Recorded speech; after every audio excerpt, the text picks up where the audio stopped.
Murderer! That's what mother-in-law Olivia screamed as she lunged at me.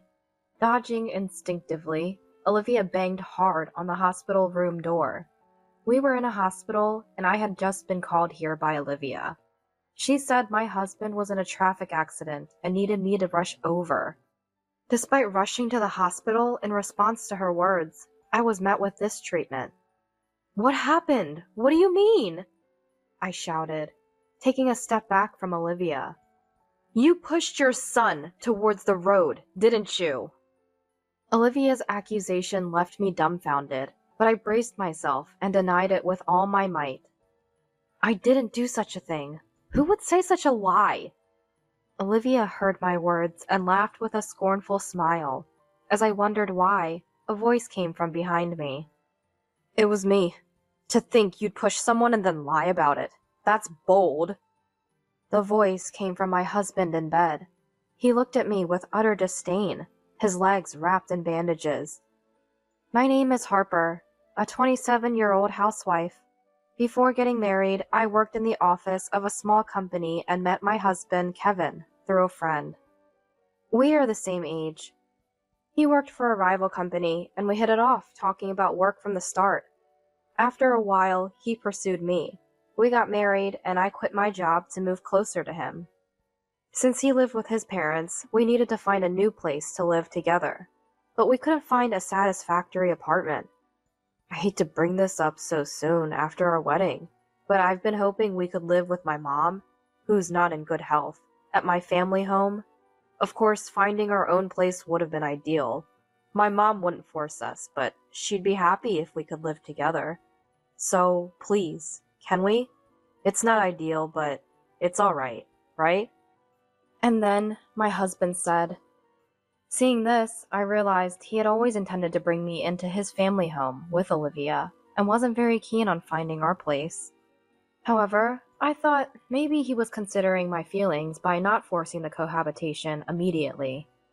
Living with Olivia right after getting married made me anxious, but when we went to greet my in-laws at their house, Olivia seemed kind and cheerful. Besides, their home was impressively located. I told my husband, alright, but I'm still new to everything about Kevin's mom and the household, so please give me lots of advice on chores and everything at the beginning. He responded with a smile. Of course, we promised to work together on this. So I agreed to the cohabitation. Once we started living together, don't be too tense, Harper. To me, you're a daughter, so feel free to relax, Olivia said. Olivia wasn't in good health, so I took on most of the household chores. The in-laws' house was spacious, making cleaning a significant effort. However, I made sure it was always clean. I always cooked with enthusiasm, hoping to please Olivia. Thanks to my efforts, Olivia always finished her meals, saying, everything Harper cooks is delicious. I'm so happy my son married you. Day by day, as I got accustomed to our routine, my initial tension eased. But then, something happened that made me feel uneasy about my smooth-sailing cohabitation with Olivia. One day, as usual, I served dinner to Olivia, who, after taking a bite, the taste is a bit strong today, commented. That day's dinner was pot au feu, and I hadn't changed the seasoning. Puzzled, I quickly apologized. I'm sorry, I might have added too much seasoning today. Olivia reassured me with her usual smile. Don't worry, it's delicious. Relieved, I sighed in relief, remembering reading somewhere that tiredness can affect the seasoning of food. Maybe it's fatigue. I think I'll go to bed early today, I muttered to myself, and decided to go to bed early that day. However, from that day on, Olivia began to get grumpy every time I served meals, despite having been cheerful before. Gradually, mealtimes became a source of dread for me, and I spent them in fear. A few days later, to make matters worse, eating such rich food all the time will make you sick. You're trying to shorten my life, aren't you? Olivia scolded me. I hadn't been scolded so harshly since becoming an adult, and I was left speechless. Stammering, I replied, it's supposed to be the same as always. I'm sorry, I'll make it later. And apologized, promising to adjust the recipes. Days like that continued almost daily. At that time, I realized that I was living in Olivia's house. I feared being kicked out if I didn't listen to her, without having prepared a next place to live or anything. So, I decided to save up for moving out while looking for a new place to live. I decided to save up money to move out so that I could move out as soon as possible. In the meantime, I resolved to study cooking for my own sake in the future. I began researching online, buying books and low-salt diets, and learning to cook with balanced nutrition, keeping the salt to a minimum and increasing the variety of dishes. Despite my efforts, Olivia's remarks only grew harsher. A woman who can only cook like this is worthless. You're disqualified as a wife, she would say. From this point, Olivia began to monitor my every move subtly.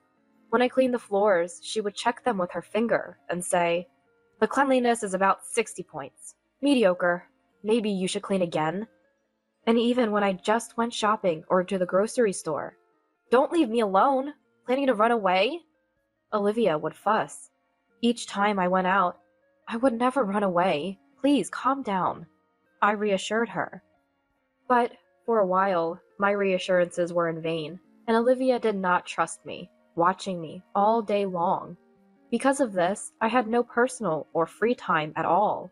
However, this situation came to an abrupt end a few months later. One day, Olivia said, "Harper, I've decided not to say anything about your actions anymore. It makes things awkward and uncomfortable for both of us," she said with a smile. Confused, "Is that so? I'm glad to have earned your trust," I replied. Though I felt relieved, the previous intensity of her scrutiny made me unable to fully rejoice, suspecting she might be monitoring me in some other way. Sure enough, my suspicions were confirmed. After some investigation, I discovered Olivia had placed a GPS tracker on me without my knowledge. In today's age, the idea that someone could track me with a GPS without my knowledge was terrifying. I reached my breaking point, but confronting Olivia would not disable the GPS unless I took her mobile phone. Hoping for a resolution, I discussed it with my husband after Olivia went to bed, saying, "Kevin, while you're at work, your mom watches my every move all day. Despite being praised for my household duties before, recently she's been scoring my cleaning and cooking, and at times, she verbally abuses me. I've been doing my best without cutting corners. She's also placed a GPS tracker on me, and I've been under constant surveillance, making it hard for me to rest." However, my husband, shockingly, "Maybe she's doing it to educate you because your housework is sloppy. You should be aware of your shortcomings," defended Olivia. I was stunned and nearly angry, but since Olivia was sleeping in the bedroom, I couldn't argue back or start a fight. I realized I had no allies in this house. My only confidants were close friends from my hometown, with whom I occasionally exchanged messages to relieve stress. My parents were too busy, and my childhood home was too far away for me to seek help. From that day, the conversation between my husband and me dwindled. One day, before going to work, "I'm going to be very busy with work. There's a promotion at stake, so I won't be home for a while," my husband said. With my husband not coming home for a while, it would just be Olivia and me in the house. Honestly, living with Olivia, who constantly watches me all day and never stops with her snide remarks, felt daunting. However, given Olivia's poor health and her need for assistance, I couldn't leave her alone. I resolved to endure it until my husband returned. If Olivia's harassment didn't stop, I decided I would firmly tell my husband upon his return that I might not be able to stay mentally well in this situation, and consider leaving. While contemplating this, the next day, Olivia asked me to go shopping. "Harper, could you run to the supermarket in the next town over? They have a sale on toilet paper today," Olivia said, showing me a map, insisting on that supermarket. The supermarket Olivia mentioned was about an hour's walk away. Moreover, we usually bought our toilet paper from a nearby supermarket, and the prices were no different. I wondered why not just buy it there, and couldn't immediately respond. Then Olivia pressed, "Hurry up, it'll be sold out. If we miss today, we won't get it at a discount. It's only sold here, and I've heard from the neighbors that this is the best brand. So, please, she said, turning on the TV. I sighed quietly so Olivia wouldn't notice, thinking, no way. We have toilet paper at our regular supermarket. I don't want to go all the way there. Would surely make Olivia even more heated than usual. Although going was a hassle, the thought of being away from Olivia for a long time, because the supermarket was far, made me feel slightly relieved. To lighten the mood, I said, it's a supermarket I've never been to, and I'm bad with directions. I wonder if I can make it, but I'll try, looking at the map. I laughed and left the house, trying not to anger Olivia. Wondering what I'm doing with my life every day. As I was on my way back from shopping, I muttered to myself. Just then, my mobile phone rang. It was Olivia. You're taking too long shopping. Expecting to be scolded, I nervously answered the phone. However, what Olivia said next was completely unexpected. As soon as I left, Olivia said, Kevin has been in an accident and taken to the hospital. His condition is critical. Come quickly. She said urgently. I was stunned and couldn't organize my thoughts. What? Kevin's in the hospital? That was all I could say. I wanted to ask more, but Olivia hung up abruptly. Left without details, my anxiety grew. All I knew was that my husband was injured badly enough to require hospitalization. Was his life in danger? Was he in a state where he couldn't communicate? Various thoughts raced through my mind, and I was distracted all the way to the hospital. A few minutes later, with prayers for his safety, I cautiously opened the door to Kevin's hospital room. Seeing Kevin lying in bed, I asked, Kevin, are you okay? I rushed to his side. Kevin seemed conscious. However, he stubbornly refused to meet my eyes. As I wondered why, Kevin has suffered serious injuries, breaking both legs in the accident. It's your fault, isn't it? What are you going to do about this? Olivia suddenly stood up and yelled at me. Me? Of course, having no idea what she was talking about, I was stunned. Then my husband looked at me and sneered. Don't play dumb. You pushed me from behind while I was working. Because of that, I was pushed onto the road and hit by a motorcycle. He shouted. Even the victim himself blamed me for the accident. I didn't do such a thing. Despite my desperate denials, Olivia berated me. Enough already. I've told you multiple times that you're the culprit. Just admit it. What you've done is as bad as murder. So pay for the medical bills and compensation. And let's get a divorce quickly. You're the worst. She yelled at me loudly. Being treated as a criminal for something I didn't do was unbearable. So I said, Wait, there's no way I did anything. I wasn't even there. And I don't know Kevin's work schedule or his days off, right? I denied it with all my might, unwilling to accept being treated as a criminal. At that moment, the police and a woman entered the hospital room. The police greeted my husband and then went to talk to the attending doctor. The woman who stayed looked surprised to see me and said, Thank you for earlier. I'm sorry for barging in unexpectedly. My apologies for the late introduction. My name is Taylor. I'm a close colleague of Kevin. I came to visit and talk. She bowed deeply and greeted me politely. My husband, surprised, and said, you know each other? To which I replied to my husband, well, and looked at Taylor. That morning, I had noticed something my husband forgot. This is important, I need to deliver it right away. What my husband forgot was the keys to his company car. He sometimes brought it home and mentioned it was for driving a work vehicle. I tried calling my husband but couldn't reach him, so I decided to deliver the keys directly to his office. The woman who handled it when I rushed to deliver the keys was Taylor. Unaware of anything, my husband pointed at me. Taylor, you better not get involved with this one. Truly the worst kind of person. And told Taylor. Taylor calmly asked my husband, Why would you say that? My husband started to get agitated. Because this serious injury was all her fault. I was pushed from behind while at work, ended up on the road, and then got run over by a motorcycle. Taylor said, That's terrible. My husband sought sympathy from Taylor, saying, Yeah, it happened right around 12 p.m. when I was looking for a place to have lunch. It's the worst. Taylor's expression suddenly turned stern. She glared at my husband. That's strange. Harper was at our workplace at that time, delivering the company car keys you forgot. So your story doesn't add up. Taylor, filled with anger, continued. And isn't this key a duplicate you made? All keys for the company cars are accounted for, and there's no record of two keys for this car. This key shouldn't exist, so why was it at your house? My husband's face turned pale. Maybe my memory is fuzzy from hitting my head in the accident. I have no recollection of the keys. Could you maybe ask the admin staff about it? And he nervously said. Taylor dismissed this and said, I won't let you say you have no recollection. Discovering a key duplicate is a serious matter for the company. I didn't come here without doing my homework. I've already spoken to Arya from admin. Hearing this, my husband suddenly panicked and said, Please stop. My wife is here. I admit I made the duplicate.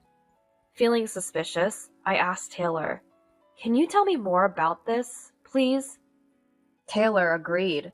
I understand it's difficult, but I believe hiding the truth is a greater sin. It turns out your husband duplicated the key to use the company car for rendezvous with Arya. Hearing this, I confronted my husband. What? You were cheating? He continued to make excuses.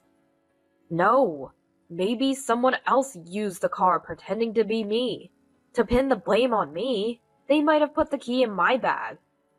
My husband had a smug look on his face, thinking he had come up with a clever excuse, but Taylor sighed. We checked the dashcam footage, and there's no mistake that it was you and Arya cozying up in that car. Should we have Harper confirm it too? Faced with this, my husband clenched his back teeth and sighed deeply before admitting to the affair. Taylor told my husband, We'll contact you about your punishment later. Just don't expect a promotion. In fact, you should prepare yourself for a demotion. My husband pleaded in a panic. Taylor, please. Anything but a demotion. I have medical bills coming up. Look at my legs. But Taylor, without changing her expression, refused. Using the company car for an affair and breaking your legs are unrelated issues. At that moment, the police returned to the room. The officer said to me and Taylor, Sorry for the delay. We've confirmed that Kevin was pushed onto the road and has broken his legs. Hearing this, my husband, who had been sobbing, suddenly had a calm face and said, See? It's true my wife pushed me. Look, Harper, it's better to confess. Lying will only make things worse. The officer looked at my husband curiously and said, Well, I didn't say Harper pushed you. We've identified the perpetrator from the security camera footage.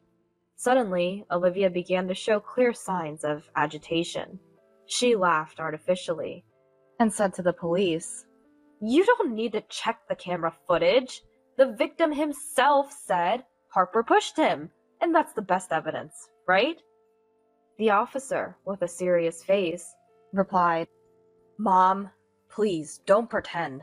We've confirmed on video that you were the one who pushed your son. He was hit by a motorcycle immediately after being pushed, so it doesn't seem like he had the chance to see who pushed him. We'll need to verify this with your son as well. Olivia, realizing she couldn't escape, defiantly admitted, Yes, I pushed my son. So what? I couldn't contain my anger and said, How could you cause an accident for your own child and then blame me? That's truly the lowest. Unperturbed, I didn't want to get caught. I made you go out far so that there wouldn't be any contradiction about your alibi when the accident happened. Olivia replied. Me and Taylor were speechless. My husband was shocked, realizing his own mother had nearly killed him. Still unable to comprehend, he started to lose it. Hey, Mom, what do you mean? You're not going to say it's a lie that you didn't do it? Why? Explain! He screamed, almost raising his hand, so the police hurried to stop him. Even restrained, he wouldn't stop talking. To me, Harper, I'm sorry for the affair. You don't have to do the housework or take care of Mom anymore. Let the grandma who caused the accident do everything, he said. Olivia, frightened, shook her head. Seeing this, my husband became more agitated. What? Grandma, you can't say you can't do it. Before Harper came, you used to give me an allowance and did all the housework, right? Anyway, I can't work with this body, so you better work, even if you have to crawl. He yelled. Stunned, I listened. This is Kevin's true nature. I've been verbally abused and taken care of him every day. I thought I was finally freed from this life when you came, Olivia said. Though I felt slightly sorry for her, I couldn't sympathize with Olivia. I had no intention of helping her or continuing to live in the in-laws' house. Even as the police restrained her son, Kevin has always treated me terribly. Before we got married, he treated me like a slave. He would gamble away our money and then yell at me to work harder. At home, he wouldn't lift a finger to help with cleaning or cooking, but had no problem complaining about everything. I hoped things might change after we got married, but seeing how he treated Harper, I realized nothing had changed. I was afraid of what you might do if I confronted you. Harper might get fed up and leave, and then I'd be the sole focus of Kevin's aggression. As my health began to decline, your presence became more and more terrifying to me. Before I knew it, I had pushed you away, she explained. Olivia's expression remained cold. After that, Olivia went on to vividly describe to the police how violent and oppressive her husband had been, pouring out all her grievances. Olivia's story was relentless, and Taylor and I left the hospital as instructed by the police. Ultimately, Olivia was arrested for attempted murder. There were various circumstances, including the terrible way her husband and his family treated her. However, because Olivia had a clear intent to kill her husband, she couldn't avoid arrest. Even as she was arrested, Olivia didn't resist. In fact, if being away from Kevin means going to jail, I'll go gladly. Finally, I'm free from this painful life, she said through tears. Life at my in-laws' house was mostly difficult. Having been cheated on by my husband, living together was no longer an option, and with Olivia needing care gone, I had no reason to stay at the in-laws' house.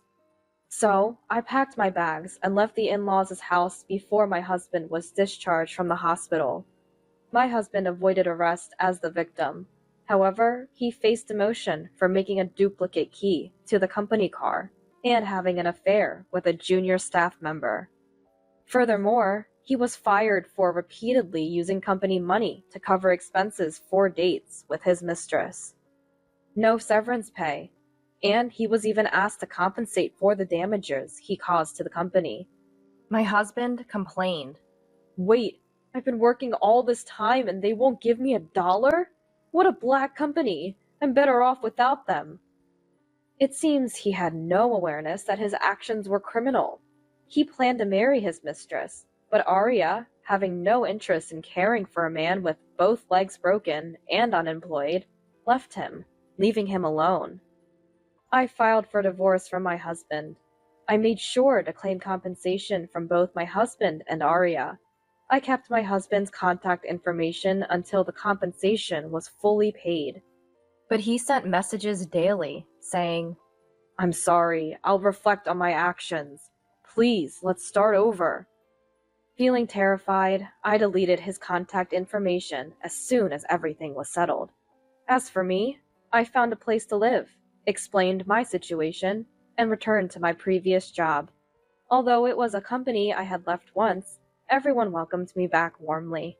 Without children, I decided to focus on my work and build my career, living each day with integrity.